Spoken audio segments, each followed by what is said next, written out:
Hello everyone, and welcome to day 27.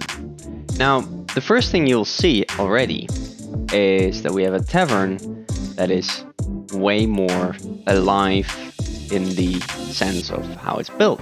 We have candles for the light instead of just random skylight, and you can also see some cobwebs. Now, I'll get to that in a sec, but first of all, let's talk about what we have so far. Last time I spent a bit of time to make sure that whenever we enter our dungeon with our swords and we fight, we can find loot in the chest that allows us to upgrade more things in the tavern. Say, unlock a new beer or get a new type of bed. And here actually we can see we're unlocking a new type of beer. So that's how that works. We can fight with the enemies. Still some minor bugs there that I'll fix next time. But besides that, we have... So we saw actually an enemy killing the other. But we can fight, unlock new things for our tavern, and we have this infinite dungeon system that keeps spawning new dungeons whenever we reach the end of the current one. So if we walk towards the end here, we seamlessly walk into the next dungeon without any load times. The moment we die, we start over in the tavern, but we can use everything that we unlocked so we can upgrade our tavern. Here we can see we buy 2 new types of beers, and we actually see that the customers already wanted one of the new types of beer because they knew we could serve it. This time I worked a little bit more on content. So what we want is to unlock new things, make our tavern bigger, have more features. So you can see here that by default actually the bedrooms are closed and you cannot use them. You need to upgrade them.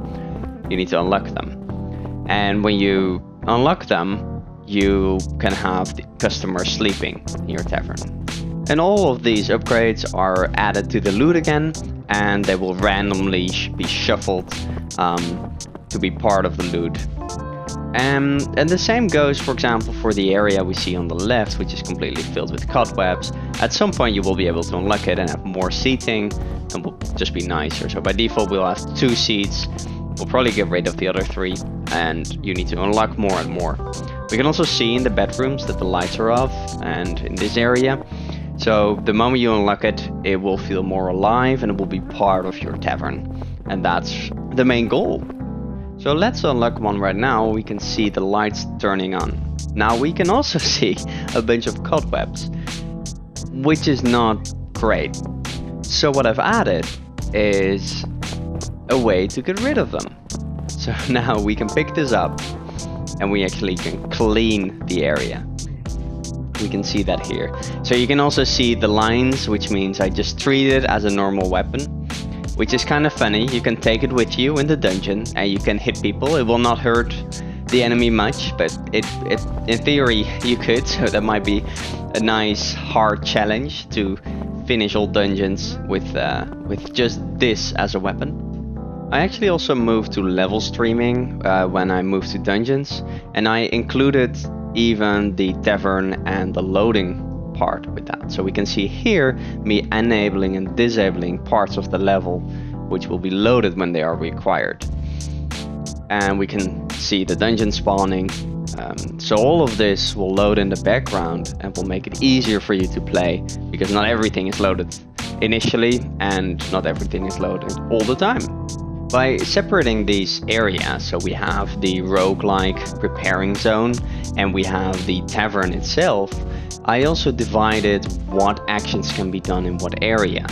So for example, initially we could not fight in the tavern and we could not do anything with beer in the other area. Now because I wanted to clean the tavern, we can now fight in the tavern. Yeah, so we can kill the customers now. I don't know what to do with it yet. I don't want it to become a customer killing game, so we need to think of some of the consequences. But yeah, it's there now. And it might be fun to use it for some mechanic. I don't know, a bar fight or something. I need to think of it and whether there's time. That's probably the biggest question. Thank you all for watching and see you next time.